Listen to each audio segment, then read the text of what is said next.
প্রিয় দেশবাসী, দেশের ইতিহাসে এখন পর্যন্ত যতগুলো বড় সংঘাত সহিংসতার ঘটনা ঘটেছে তার সবগুলোর নেপথ্য কারণ ছিল ত্রুটিপূর্ণ নির্বাচন। ত্রুটিপূর্ণ নির্বাচনের মধ্য দিয়ে কোনো দল যদি গায়ের জোরে নির্বাচিত হয়ে ক্ষমতায় আসে, তার চূড়ান্ত পরিণতি কী তার জুলাই অভ্যুত্থান আমাদের দেখিয়ে দিয়েছে।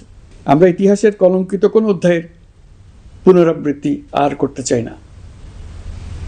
আপনারা প্রত্যেকেই অবগত আছেন, একটা গোষ্ঠী নির্বাচনকে বাধাগ্রস্ত করার জন্য উন্মুখ হয়ে আছে।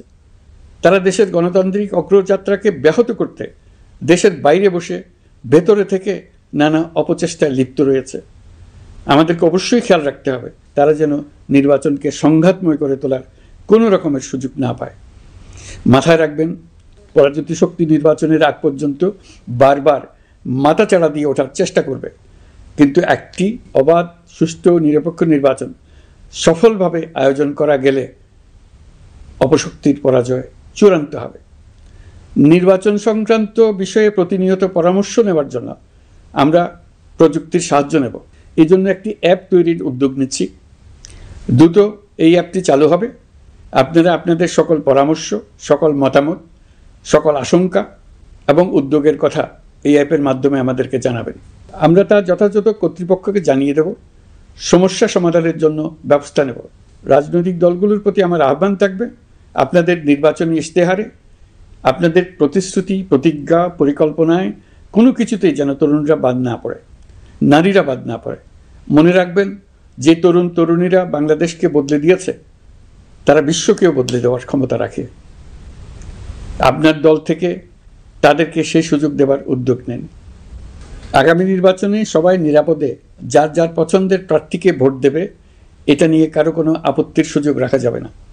আমরা সবাই সবার পছন্দের প্রতি সম্মান দেখাবো, এটাই হোক আমাদের প্রতিজ্ঞা।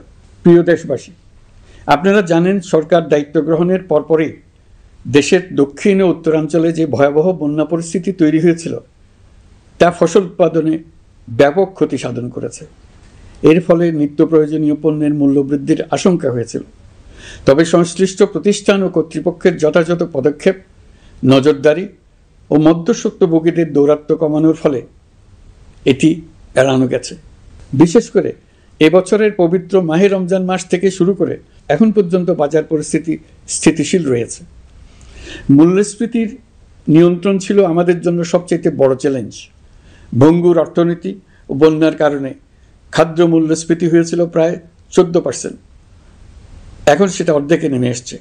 আমরা আশা করছি ডিসেম্বরের মধ্যে এটা 6% নেমে আসবে। সে সার্বিক মূল্যস্ফীতি কমে 8.48% হয়েছে, যা বিগত 35 মাসের মধ্যে সর্বনিম্ন।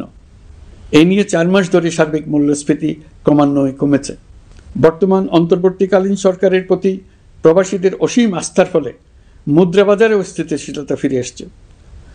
গত অর্থ বছরে ব্যাংকিং চ্যানেলে রেকর্ড $3033 কোটি প্রবাসী আয় দেশে এসছে। রপ্তানি আয়ে প্রায় 9% প্রবৃদ্ধি হয়েছে। এর ফলে টাকা শক্তিশালী হয়েছে। অনেক বছর পর ডলারের বিপরীতে টাকার মান বাড়ছে।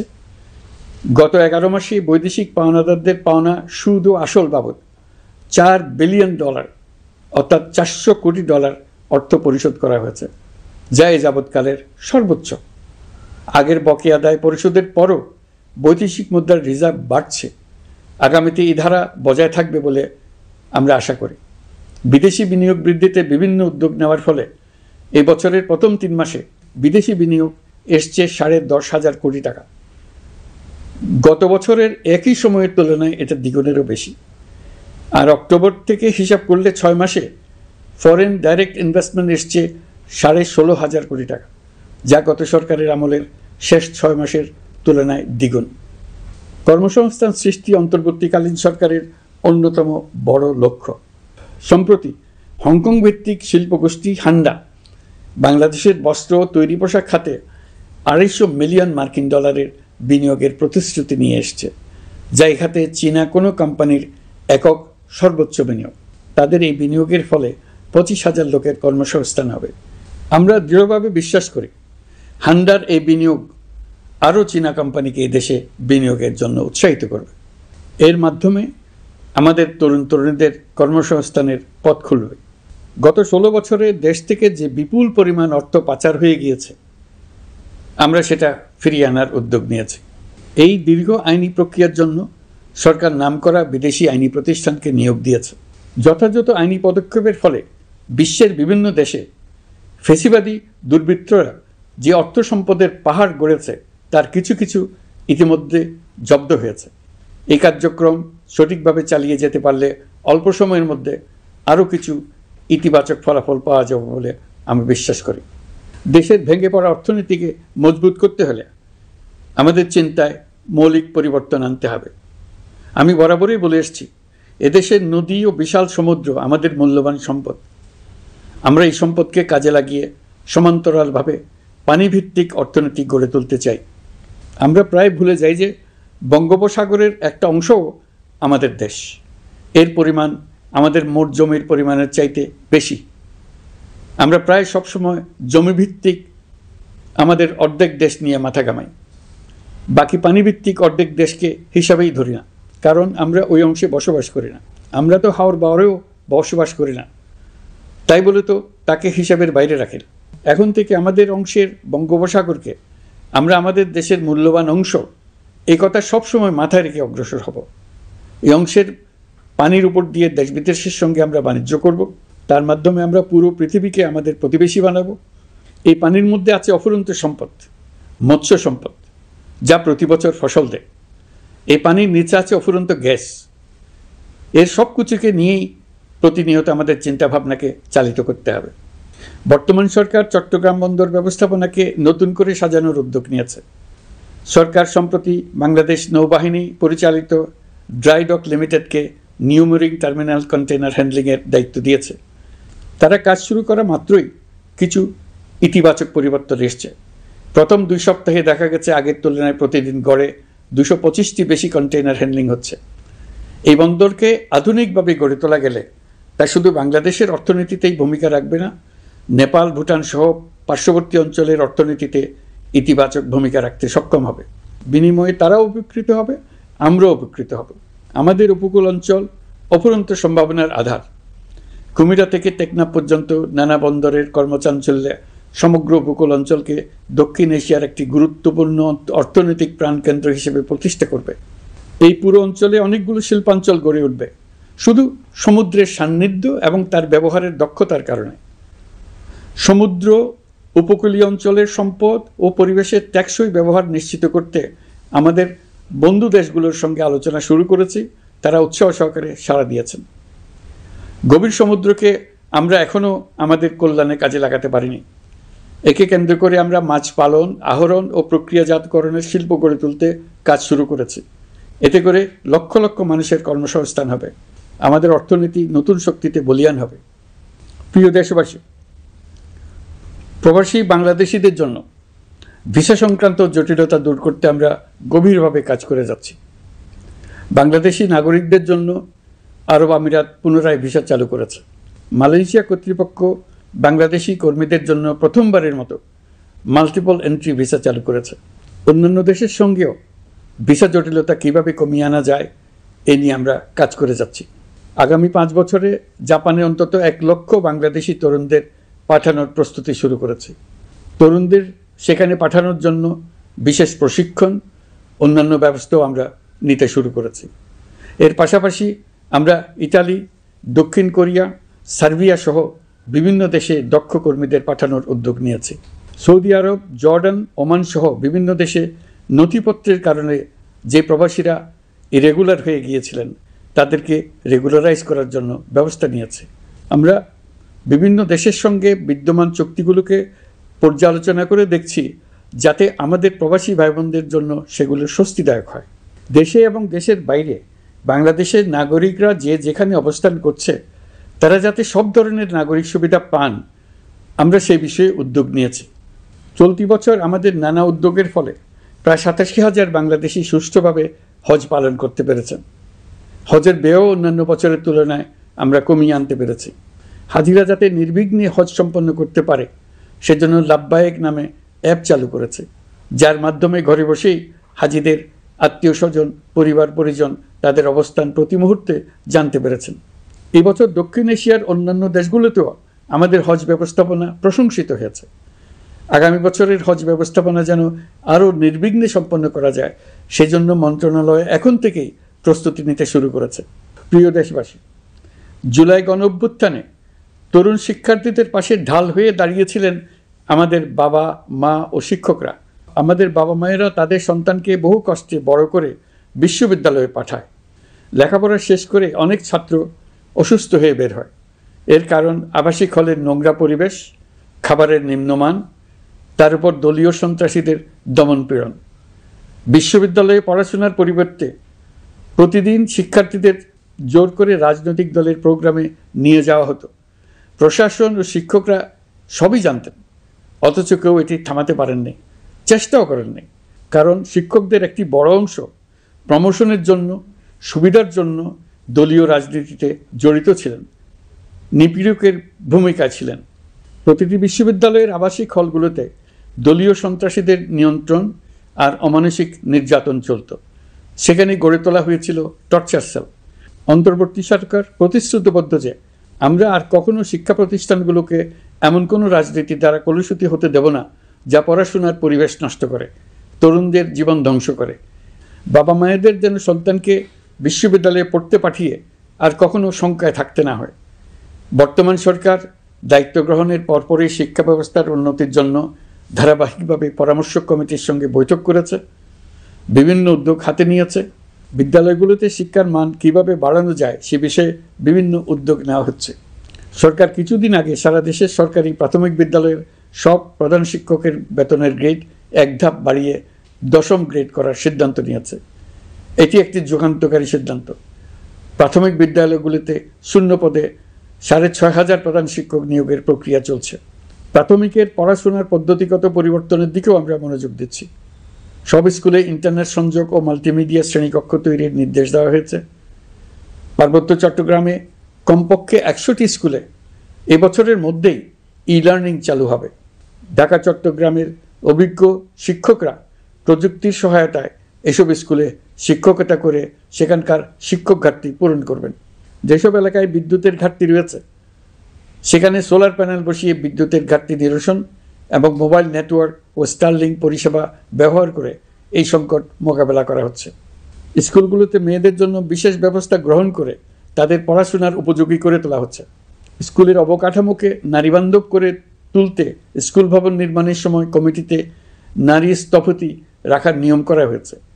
আমাদের লক্ষ্য হলো স্কুল ভবনের ডিজাইন থেকে শুরু করে পড়াশোনার পরিবেশ চিন্তাভাবনায় মেয়েদেরকে বিশেষভাবে গুরুত্ব দেওয়া, যাতে তারা ব্যক্তিগত নিরাপত্তা ও স্বাস্থ্যের দিক থেকে স্বস্তিদায়ক পরিবেশে পড়াশোনা করতে পারে।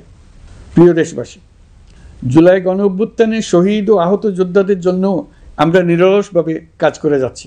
এখন পর্যন্ত 775টি শহীদ পরিবারকে প্রায় 100 কোটি টাকার সঞ্চয়পত্র ও মাসিক ভাতা বাবদ ব্যাংক চেক দেওয়া হয়েছে। অবশিষ্ট যারা আছেন তাদেরও কয়েকটি আইনগত বিষয় নিষ্পত্তি সাপেক্ষে সঞ্চয়পত্র দেওয়ার প্রক্রিয়া চলছে।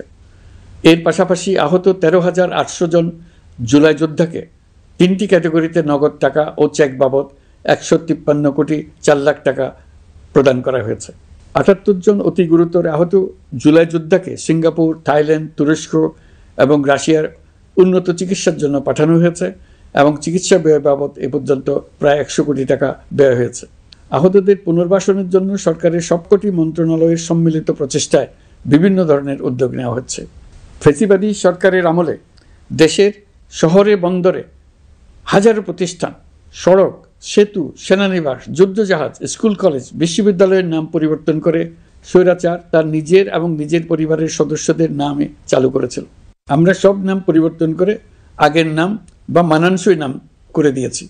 প্রিয় দেশবাসী, অন্তর্বর্তীকালীন সরকার এমন এক অবস্থায় দেশের দায়িত্বভার গ্রহণ করেছিল যখন প্রতিটি গণতান্ত্রিক প্রতিষ্ঠান, অফিস, আদালত বিধ্বস্ত অবস্থায় ছিল।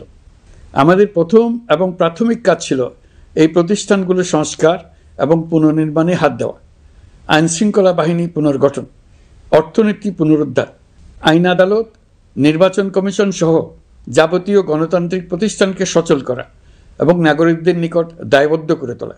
রক্তাক্ত জুলাই ছিল স্বৈরাচারের বিরুদ্ধে তরুণদের পুঞ্জীবিত ক্ষোভের বহিঃপ্রকাশ। 16 বছর ধরে সরকারের স্বৈরাচারী আচরণের বিরোধিতা করে যতগুলো আন্দোলন হয়েছে প্রতিটিতেই দলীয় সন্ত্রাসীরা অস্ত্র হাতে আন্দোলনকারীদের আক্রমণ করেছে। প্রতিটি আন্দোলনকেই দমন করার জন্য দলীয় সন্ত্রাসীরা সর্বোচ্চ আঘাত করেছে, যেখানে আইনশৃঙ্খলা বাহিনীকেও অংশ নিতে নির্দেশ দেওয়া হয়েছে অথবা দাঁড়িয়ে দর্শকের ভূমিকায় থাকতে বলা হয়েছে। একটি স্বাধীন বিচার বিভাগের জন্য অন্তর্বর্তী সরকার সংস্কার কাজ হাতে নিয়েছে। বিচার বিভাগীয় সংস্কার কমিশনের প্রস্তাবনা অনুযায়ী সুপ্রিম কোর্ট বিচারক নিয়োগ সহ যে সকল কাজ এই সরকার স্বল্প সময়ের মধ্যে করে যেতে পারবে সে সকল কাজের অধিকাংশ ইতিমধ্যে সম্পন্ন করা হয়ে গেছে, বাকি কাজ চলমান রয়েছে। স্বৈরাচার আমলে দলীয় বাহিনীতে পরিণত হওয়া ভঙ্গুর আইনশৃঙ্খলা বাহিনীকে নতুন করে গড়ে তোলার জন্য আমরা সর্বোচ্চ ব্যবস্থা নিয়েছি। আইনশৃঙ্খলা বাহিনী দ্বারা কোনো মানবাধিকার লঙ্ঘন যাতে না ঘটে সেই জন্য পুলিশ সদর দপ্তরে একটি সেল কার্যকর করা হয়েছে, যেখানে মানবাধিকার সহ পুলিশ সদস্যদের মাধ্যমে সংগঠিত যে কোনো অপরাধের বিষয়ে অভিযোগ করা যায়। এই সমস্ত সেল অন্যান্য আইন প্রয়োগকারী সংস্থার প্রধান কার্যালয়েও স্থাপন করা হচ্ছে। আসামিদের জিজ্ঞাসাবাদ হবে স্বচ্ছ কাচের ঘরে। হাজতখানায় বন্দীদের মানবিক সেবা নিশ্চিত করা হবে। অভিযান পরিচালনার সময় পুলিশ যেন জিপিএস ট্র্যাকিং সিস্টেম ডিভাইস সহ বডি ক্যামেরা পরিধান করেন তা নিশ্চিত করা হবে। পুলিশ যেন আর কখনোই কোনো আন্দোলন দমনে প্রাণঘাতী অস্ত্র ব্যবহার করতে না পারে সেই ব্যবস্থা নেওয়া হয়েছে। বেআইনি সমাবেশে বল প্রয়োগের ক্ষেত্রে জাতিসংঘের স্বীকৃত 5টি ধাপ অনুযায়ী পুলিশ সদস্যদের প্রশিক্ষণ দেওয়া হচ্ছে। সব মিলিয়ে স্বরাষ্ট্র মন্ত্রণালয়ের পুলিশ সংস্কার কমিশনের প্রস্তাব অনুযায়ী 16টি সংস্কার কাজ সম্পন্ন হয়েছে। আরও 43টি সংস্কার কাজ সমাপ্ত হওয়ার পথে। দেওয়ানি আইন, নারী ও শিশু নির্যাতন দমন আইন সহ বিভিন্ন আইনগত সংস্কার সম্পন্ন হয়েছে। সম্প্রতি সরকার ফৌজদারি কার্যবিধি সংশোধন অধ্যাদেশ 2025 অনুমোদন করেছে। এর ফলে এখন থেকে কোনো ব্যক্তিকে আটকের পর 12 ঘন্টার মধ্যে যত দ্রুত সম্ভব পরিবারকে জানাতে হবে। আটককৃত ব্যক্তিকে আইনজীবীর সঙ্গে সাক্ষাতের সুযোগ দিতে হবে। গ্রেপ্তারকৃত ব্যক্তি রিমান্ডের পর অসুস্থ বা আহত হলে তাকে ডাক্তার কর্তৃক পরীক্ষা করতে হবে এবং আঘাতের কারণ নিশ্চিত হতে হবে। তার প্রয়োজনীয় চিকিৎসা দিতে হবে। এক্ষেত্রে পুলিশের দায় থাকলে আইনি ব্যবস্থা নেওয়ার বিধান যুক্ত করা হয়েছে। এই আইনের ফলে গ্রেফতার ও আটক নিয়ে মানুষের হয়রানি অনেক কমে আসবে, পুলিশের জবাবদিহিতা বাড়বে এবং বিচারের কাজ দ্রুততর হবে। পুলিশ সংস্কার কমিশনের সুপারিশ ছিল কোনো ব্যক্তি থানায় জিডি করতে গেলে অবশ্যই তা গ্রহণ করতে হবে। জিডি গ্রহণ করা ছাড়া থানা থেকে কোনো ব্যক্তিকে ফিরিয়ে দেওয়া যাবে না। এই সুপারিশের ভিত্তিতে সরকার সিদ্ধান্ত নিয়েছে দেশের সব থানায় অনলাইনে জিডি করা যাবে। এখন থানায় জিডি না নেওয়ার আর কোনো অভিযোগ থাকবে না। গণতান্ত্রিক চর্চার অন্যতম প্রধান শর্ত গণমাধ্যমের স্বাধীনতা। অতীত ইতিহাসের দিকে তাকালে দেখা যায় মুক্ত সাংবাদিকতার ক্ষেত্রে প্রথম এবং সবচেয়ে বড় বাধা হিসেবে কাজ করেছে সরকার। অন্তর্বর্তী সরকার এইসব বাধা অপসারণে বিভিন্ন উদ্যোগ নিয়েছে। আমরা সমালোচনাকে উন্মুক্ত করে দিয়েছি। যে কেউ চাইলেই যে কোনো মাধ্যমে, সেটা মূলধারার গণমাধ্যম হোক কিংবা সামাজিক যোগাযোগ মাধ্যমেই হোক, সরকারের সমালোচনা করতে পারছেন। এমনকি রাষ্ট্রীয় গণমাধ্যমেও সরকারের সমালোচনা করা যাচ্ছে। নিকট অতীতে যা ছিল অকল্পনীয়। সাংবাদিকদের জবাবদিহিতা নিশ্চিত করার জন্য সরকার ইতিমধ্যে প্রেস কাউন্সিল পুনর্গঠন করেছে। আপনারা জানেন, সামাজিক যোগাযোগ মাধ্যমে প্রতিদিন বিপুল পরিমাণ গুজব ও অপতথ্য ছড়িয়ে পড়ছে। দেশকে অস্থিতিশীল করতে হাতিয়ারে পরিণত হয়েছে গুজব। অপতথ্য মোকাবেলা করার জন্য সাংবাদিকদের সক্ষমতা বাড়াতে বিভিন্ন ধরনের প্রশিক্ষণের ব্যবস্থা নেওয়া হচ্ছে। স্বৈরাচারী সরকার আমলে সাংবাদিকতার ক্ষেত্রে বড় বাধা ছিল ডিজিটাল নিরাপত্তা আইন, যা পরে সাইবার নিরাপত্তা আইন রূপে আবির্ভূত হয়েছিল। আমরা এই আইনটি বাতিল করেছি। এই আইনের অধীনে সাংবাদিকদের বিরুদ্ধে করা সব মামলা বাতিল করা হয়েছে। সংবাদ মাধ্যমের স্বাধীনতা নিশ্চিতকরণে এটি একটি বড় অগ্রগতি। নতুন যে আইন প্রণীত হয়েছে তাতে আগের আইনের নিবর্তনমূলক 9টি ধারা বাদ দেওয়া হয়েছে। আগের আইনের আওতায় করা 95% মামলায় এসব ধারায়। আমরা বিশ্বাস করি নতুন আইন প্রণয়নের পর সাংবাদিকদের আইনি হয়রানি বন্ধ হবে। গত বছর মানুষের প্রতিবাদকে স্তব্ধ করে দিতে ফ্যাসিবাদী সরকার ইন্টারনেট বন্ধ করে দিয়েছিল, যাতে গোপনে তারা দমন নিপীড়ন হত্যাকাণ্ড চালাতে পারে। অন্তর্বর্তী সরকার সাইবার সুরক্ষা আইন সংশোধন করে নতুন অধ্যাদেশে প্রথমবারের মতো ইন্টারনেটকে মৌলিক অধিকার হিসেবে অন্তর্ভুক্ত করেছে। সম্প্রতি আন্তর্জাতিক bandwidth real time internet traffic পরিবহনে 4 টেরাবাইট সেকেন্ডের মাইলফলক অতিক্রম করেছে বাংলাদেশ সাবমেরিন কেবলস পিএলসি। বাংলাদেশে ইন্টারনেট সেবার মান ভালো করতে সরকারের পক্ষ থেকে সর্বোচ্চ উদ্যোগ নেওয়া হয়েছে। প্রিয় দেশবাসী, আপনাদের আহ্বানে একটি ঐতিহাসিক সন্ধিক্ষণে আমরা দায়িত্বভার গ্রহণ করেছিলাম। জুলাই অভ্যুত্থানে সৃষ্ট নতুন বাংলাদেশের যে অভূতপূর্ব সম্ভাবনা জাগ্রত হয়েছে, তাকে এগিয়ে নিতে আপনারা আমাদেরকে দায়িত্ব দিয়েছিলেন। গত 12 মাস ধরে আপনাদের সবাইকে সাথে নিয়ে জুলাইয়ের দাবি পূরণের চেষ্টা করে যাচ্ছি।